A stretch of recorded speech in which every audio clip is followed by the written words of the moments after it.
My parents cut me off after I stopped paying their bills, so I took back every dollar in public. They changed the locks and called me distant, but they didn't expect a ledger, a projector, and a mic drop. I wasn't the black sheep, I was the backbone. And when my grandfather handed me the trust in front of them, silence became my justice. If you've ever been treated like a wallet, hit like, smash subscribe, and tell your story in the comments. Hi, I'm Alex, 35, and I was the family's invisible foundation until the day I stopped paying for their house, and they realized the whole empire had been built on my silence. The text came at 8:14 a.m., and I remember the exact minute because it felt like a bomb with a timestamp. We changed the locks on the front door and the gate code. We no longer trust you, just like that. No punctuation, no signature. Cold, formal, like they'd rehearsed it. Like I was being fired from the company of family. I didn't cry, didn't scream. I just stared at it like a bruise I'd been expecting to appear. Then I replied, "Understood. Very smart. But I think you overlooked one thing." I opened my banking app and canceled the $4,800 monthly mortgage transfer, the one I had been paying silently for 4 straight years. The house wasn't even in my name anymore, not officially. It had been given to my sister Lindsay because she gave them grandkids, and I only gave them a degree and distance. Their words. 2 days later, a crisp email popped up. No emojis, no greetings. Just, subject. "We have a problem. Call immediately." It was from a law firm. I never called. I didn't need to. By then, it was already over. But let's back up, because the beginning isn't the betrayal. It never is. The beginning is a kid who says yes 1,000 times, hoping one day it'll count. That kid was me. For almost a decade, always helping, always paying, always waiting for a thank you that never came. You ever hear that phrase, "Don't set yourself on fire to keep others warm"? Yeah. I used to think that was just something people put on mugs or tweet when they're having a bad day. But now I get it. Because I didn't just set myself on fire. I installed the fireplace, stacked the wood, and handed them the match. I started paying the mortgage when my dad had temporary health issues. That's what they called it. What it really was? He tried to cash out the equity on the house behind my mom's back and lost the whole thing in some shady loan scheme. Lindsay was living there at the time, divorced, 2 kids, car always breaking down, job hopping like it was an Olympic sport. And they called me, voice trembling, asking if I could float a few payments until things stabilized. Float. Like it was a weekend trip, not 4 years of my life. It started at $1,800 a month. Then there was the insurance, another $300. Then the roof caved in during a storm, and Dad called me in a panic because the deductible was too high. That was $400. After that, it was the internet bill, the water, the pest control guy when squirrels nested in the attic. If there was a hole to plug, I was the sealant. But they never saw it as sacrifice. They saw it as my role, my duty. I told myself it was fine, that I could afford it, that this was what family meant. You step up, you help. You don't make them feel small for needing you, but that only works when people see you, when they say thank you, when they treat you like a person, not a paycheck. The first real crack came while I was waiting for my grocery pickup. I was bored, scrolling Facebook, when I saw a photo that made my stomach flip. It was my parents, Lindsay, her kids, all standing in front of the house I'd been funding, holding a sign, "Home Sweet Home, a gift from Lindsay." I had to reread it, and then reread it again. My mom had captioned it, "So proud of our daughter for building a future we can all share. This home is in the right hands." No mention of me. Not a tag, not a footnote. Just them, smiling like the Brady Bunch, in front of my silent sacrifice. The comment section was even worse. "Lindsay, you're amazing. You're such a rock for your family. This is what legacy looks like." Even my Aunt Karen chimed in, "You deserve every inch of that house." And there I was, invisible, reading every word like a punch to the face. That night I called the bank just to confirm the mortgage was still under my name. It was. But then the woman said, "Looks like there was a request submitted last week to change the primary contact to a Miss Lindsay Carson." I didn't say a word. She added, "They didn't finish the verification, but the documents are in progress." I ended the call and opened my banking app. That's when I saw it. $2,400 missing.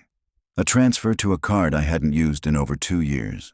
My sister's emergency visa. The one I bailed out during her brief unemployment. The one she was only supposed to use for daycare. The one I told her I'd closed. I texted her, "Me, did you use my card again? Lindsay, don't make it a thing, Alex. We needed groceries. The kids needed shoes." I thought we were still sharing that one. Me, no, we weren't. She didn't respond, but my mom did. "Mom, honey, Lindsay is going through so much right now. She said she'd pay you back. Let's not start a war over a few dollars." A few dollars. $2,400 was just pocket change when it was mine, but when Lindsay couldn't cover daycare, it was DEFCON 1. That's when I checked the group chat. The one we'd named Family Squad, but someone had renamed it Family Circle. Cute. Pinned at the top was a meme. A guy handing over his wallet with the caption, "Big Brother Energy, pay now, ask never." My cousin had commented, "Tag Alex." And someone else followed with, "Yo, can we get you to cover my student loans too?" Even my dad chimed in, "Only if you rename your kid after him. Gotta keep the donor happy." I stared at it for a long time. No one defended me. Not one joke in my favor. No, "Hey, maybe chill out. He's been helping you freeloaders for years." Just silence. Complicit, casual silence. The kind that tells you everything you need to know. I left the chat. They added me back. I left again. Blocked them all. Every number, every backup contact. Deleted the photos, the group threads, the fake "love you" messages they only sent after asking for something. It was over. Or at least I thought it was. Until Friday. That was the day it broke wide open. It was a Friday afternoon, late summer. I was mowing the backyard. The same yard I'd been maintaining for 3 straight summers because, as my father once said, "Why pay for landscaping when you're already around?" I remember the sweat running down my back, the hum of the mower going slack as I pulled the handle to kill the engine. I walked to the porch, grabbed my water bottle, and that's when I heard it. The kitchen window was open. I was close enough to hear every word. Lindsay's voice floated out first, laughing. "Did you see his face when I told Aunt Karen the house was mine? He didn't even blink, like a puppy just happy to sniff the plate." Then my mom. "It's almost done. Once the paperwork's through, he won't be able to say a thing. He's the one who insisted on keeping it in his name." "That's on him." I froze, water bottle halfway to my lips. My legs didn't move, but my ears sharpened like knives. Lindsay again, dismissive, casual. "Honestly, it's better this way. He's always been distant, like a guest with a wallet." Then my mother, soft and cruel. "He's not family anymore. He's just a sponsor." That word hit like a blunt instrument. Sponsor. Not brother, not son, not human. A sponsor. A walking $sign with a heart they didn't bother pretending to care about anymore. I didn't make a sound. Just stood there, water running over my fingers, down my wrist, soaking my jeans. I couldn't even move, couldn't breathe. I felt everything in me go still, like someone hit pause on the part of me that used to hope. They didn't know I was there. They didn't see me walk away. But in that moment, something in me broke, and something else clicked into place. Not revenge, not even anger, just a chilling kind of clarity. They had changed the locks on the door, but I was about to change something much bigger. 3 days later, a white envelope showed up in my mailbox. "You are cordially invited to celebrate Elizabeth Carson's 60th birthday." Embossed letters. Gold trim. No signature, just "from your family." A venue had been booked. 60 guests, Full catering, slideshow. I was told it would be a legacy event. Legacy? The same word my mom used in her Facebook caption when she gave Lindsay credit for the house I paid for. I didn't RSVP. I didn't call. I just circled the date in red. And then I prepared. I pulled every transaction from the last 4 years, every mortgage payment, every roof repair, every utility bill. I logged each line item, added descriptions, pulled digital receipts, cross-checked them against my bank statements. Then I printed it all. 201 pages total. $211,723.84. That was the final number. Then I pulled up the audio recording from the kitchen window, downloaded the chat logs, screenshotted the meme, captured every smug reply, found the email from the bank showing Lindsay's attempt to switch the house title. All of it went onto a USB drive. If the house was hers, then the debt was too. I texted my grandfather that morning. Just one line. "You may want to be at the party tonight." He didn't reply. He didn't have to. The venue was just as I expected. White linen tables, emerald green centerpieces, a huge projector flashing baby photos and beach vacations. Waiters in black ties, my mother in a jewel-toned gown, basking in applause like a queen on her throne. There was a sign by the entrance, "A house is not a home without family." I nearly laughed out loud. I walked in 10 minutes late on purpose, heads turned. My sister looked like she'd seen a ghost. I didn't smile, didn't nod, just sat in the back and waited. Lindsay gave a speech first, all about sacrifice and true love, and how this year had brought us closer than ever. She gestured to the projector as it flashed a photo of the house. The caption said, "Built with love, passed down with purpose." No mention of me.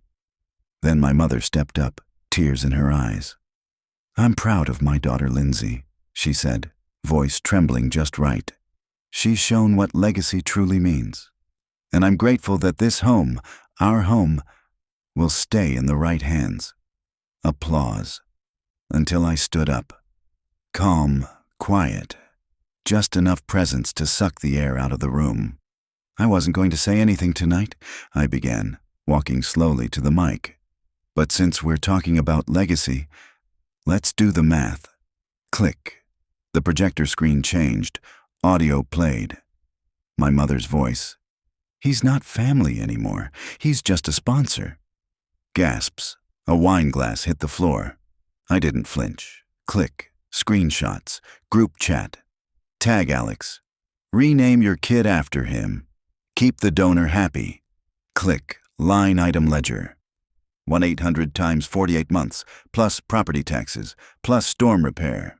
"I'm here to present a bill," I said. "Not a favor, a debt." I held up the invoice. 201 pages. Lindsay's voice cracked. "Are you serious?" "Dead serious," I said. "Unless you want to call it theft." My mom snapped. "It was a gift." "Funny," I replied. "I don't remember signing a gift certificate, but I did sign every check." My dad stood up. I turned to him. "You want to talk about the loan application you filled out using my name as a co-signer without telling me? Because I have that too." He sat down. And then the door opened. The door opened, and in walked my grandfather. You could feel the shift in the room. He wasn't supposed to be there, at least not according to them. He wasn't dressed for a party either. No tie, no blazer. Just a dark cardigan and a face that had stopped entertaining nonsense years ago. He walked straight to the front without looking at anyone.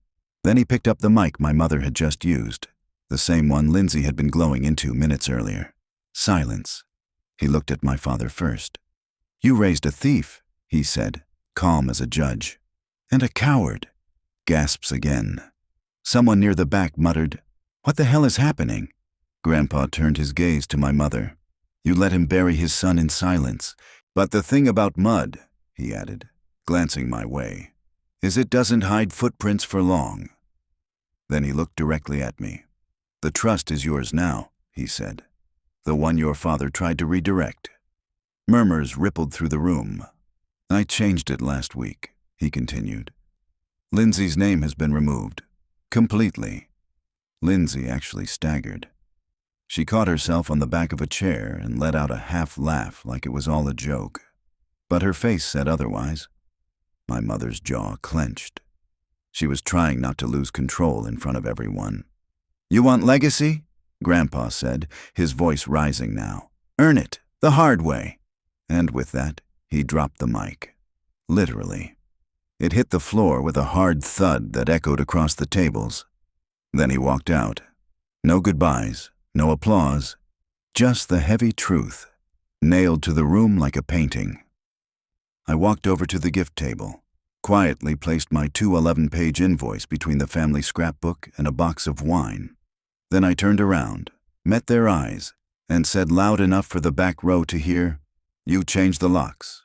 Pause. I changed the terms. The walk out was the easiest part. No yelling, no dramatic exit. Just me, straight-backed, calm, while 60 pairs of eyes tried to figure out what had just detonated in the middle of their catered fairy tale. I didn't look back. Didn't need to. That house of cards had already started to sway. I didn't go home right away. I drove. No destination. Just streets and silence and the low hum of traffic until the tension finally unclenched in my shoulders. At one red light, I let out this weird half-laugh, half-sob sound that startled even me. Not from sadness, but from relief. Like I had finally exhaled after 4 years of holding my breath. The next morning, my phone looked like it had been in a bar fight. 57 unread messages. The first one was from my mother. "You humiliated me on my birthday. You made a mockery of your own blood." Followed by my father.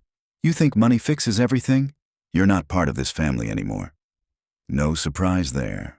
That was just him confirming out loud what they'd been saying behind my back for years. Lindsay didn't text, of course. She posted a black screen to her Instagram story with white text that read, "Some wounds come from the people who were supposed to protect you." And beneath her last selfie, still smiling on that porch, were comments like, "Stay strong. Mama. You don't deserve this. Family will destroy you faster than strangers." None of them knew she'd called me a wallet through a kitchen window. None of them had seen the invoice, but someone had. 2 days later, I got a call from an unknown number. I don't usually answer those, but I did. Maybe I wanted to hear how desperate they'd gotten. The voice on the other end was crisp, professional. "Mr. Carson, my name is Daniel Moore. I'm an attorney representing your parents. I'd like to discuss a potential financial resolution."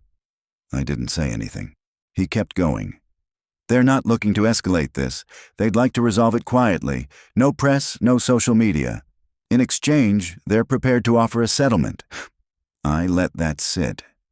Then I leaned back in my chair and said, "Let me guess. Half of what I'm owed in exchange for my silence." He cleared his throat. A reasonable amount, given the informal nature of the arrangement. I almost laughed. "Daniel," I said, "I have every receipt, every deposit. I have audio of them mocking me.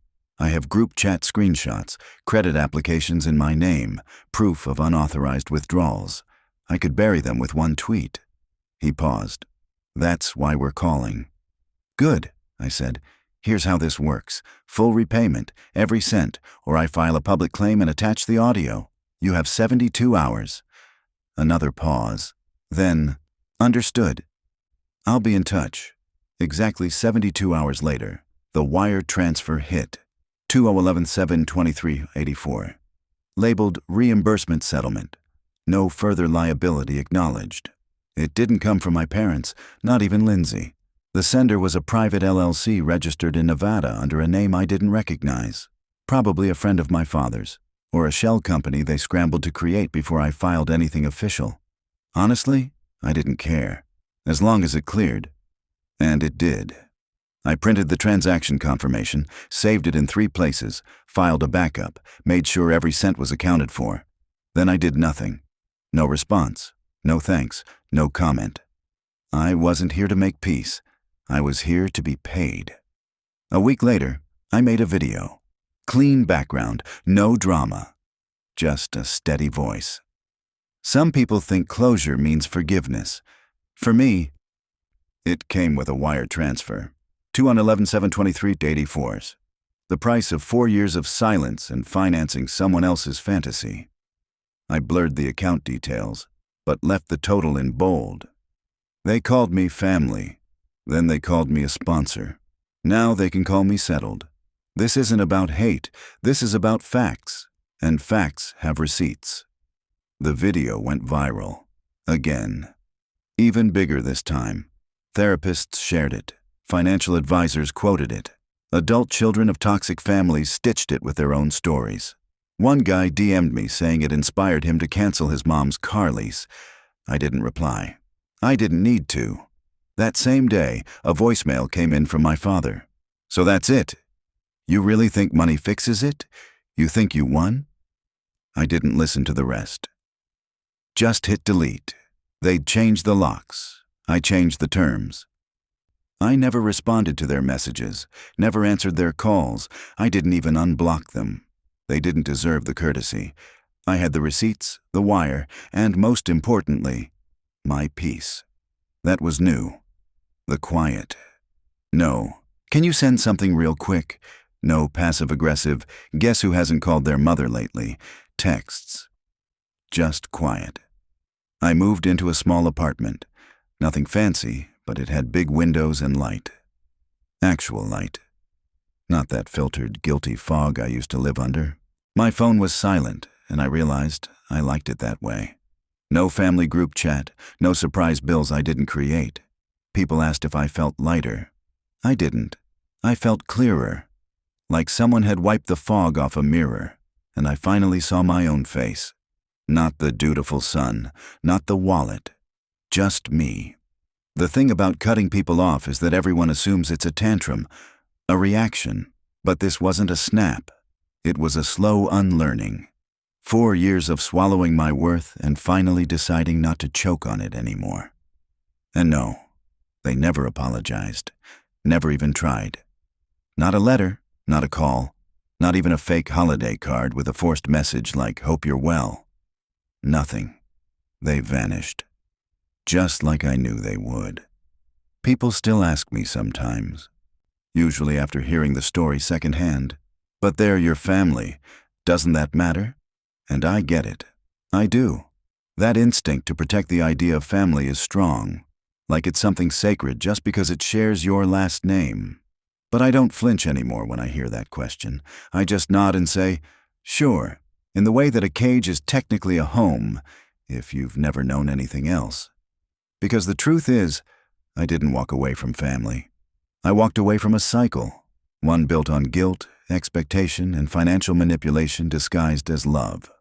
They called me ungrateful for refusing to keep bleeding, but I never asked them to thank me. I only asked them to see me. And when they refused, I stopped showing up. That wasn't cruelty, that was clarity. I don't tell the full story to everyone. That's the other part people misunderstand. I'm not out here waving it around for sympathy. I don't need a medal for choosing myself. I don't tell it unless someone's earned it. Because sharing your past is a gift. And I don't give gifts to people who might just turn around and call me a sponsor. Now, I live. Not revenge, not bitterness.